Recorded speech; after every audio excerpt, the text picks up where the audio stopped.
ರಾಜರ ಸಂಘಕ್ಕೆ ಸೇನೆಗೆ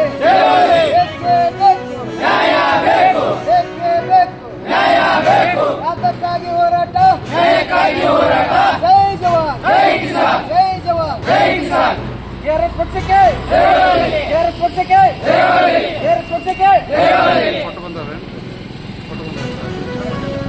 ಎಲ್ಲರಿಗೂ ನಮಸ್ಕಾರ.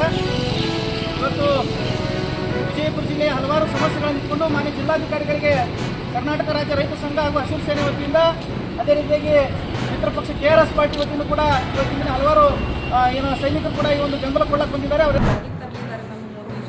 ಅದರ ಕುರಿತು ಹಲವಾರು ವಿಷಯಗಳನ್ನ ನಮ್ಮೊಂದಿಗೆ ಹಂಚಿಕೊಂಡಿದ್ದಾರೆ.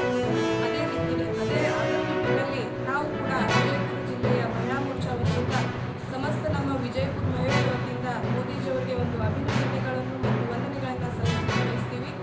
ಈ ಕಾರ್ಯಕ್ರಮಕ್ಕೆ ನಾವೆಲ್ಲರೂ ಕೂಡ ಬೆಂಬಲವಾಗಿ ಇದ್ದೀವಿ ಅಂತೇಳಿ ನಾವು ಜಿಲ್ಲೆಯಲ್ಲಿ ಹಲವಾರು ಕಾರ್ಯಕ್ರಮಗಳನ್ನು ಕೂಡ ಮಾಡ್ತಿದ್ದೀವಿ.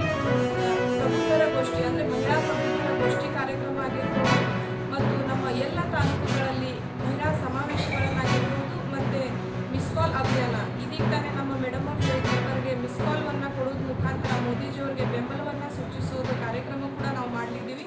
ಅದೇ ಥರನಾಗಿ ಸಿಗ್ನೇಚರ್ ಕ್ಯಾಂಪೇನ್ ಅಂದರೆ ಸ್ವಾಕ್ಷರಿ ಅಭಿಯಾನ ಅಂತೇಳಿ ಎಲ್ಲರೂ ಕೂಡ ಈ ಒಂದು ಕಾಯ್ದೆಗೆ ನಾವೆಲ್ಲರೂ ಕೂಡ ಬೆಂಬಲದೀವಿ ಅಂತೇಳಿ ಮಹಿಳೆಯರ ಒಂದು ಸ್ವಾಕ್ಷರಿ ಅಭಿಯಾನ ಕೂಡ ನಾವು ಮಾಡಲಿದ್ದೇವೆ. ಅದೇ ಥರನಾಗಿ ಸ್ಕೂಟಿ ರ್ಯಾಲಿ ಆಗಿರ್ಬೋದು, ವಾಕಥಾನ್ ಆಗಿರ್ಬೋದು, ಇನ್ನಿತರ ಕಾರ್ಯಕ್ರಮಗಳನ್ನು ನಾವೆಲ್ಲರೂ ಕೂಡ ಮಹಿಳೆಯರು ಮಾಡಲಿದ್ದೀವಿ ಅಂತೇಳಿ ಈ ಸಂದರ್ಭದಲ್ಲಿ ನಾವು ಹೇಳಿ ಬಯಸ್ತೀವಿ. ಅದೇ ಥರನಾಗಿ ನಮ್ಮ ಮೋದಿಜಿಯವರು ಏನು ಕನಸ್ಕೊಂಡಿದ್ದಾರೆ ಅಂದರೆ 2047ಕ್ಕೆ ವಿಕಸಿತ ಭಾರತ ಮಾಡಬೇಕನ್ನೋ ಏನು ಕನಸಿದೆ, ಆ ಕನಸನ್ನು ನನಸು ಮಾಡುವ ದೃಷ್ಟಿಯಲ್ಲಿ ಇದೊಂದು ಮಹತ್ವಪೂರ್ಣ ಮತ್ತು ಐತಿಹಾಸಿಕ ನಿರ್ಣಯವನ್ನು ನಮ್ಮ ಮೋದಿಜಿಯವರು ಕೈಗೊಂಡಿದ್ದಾರೆ.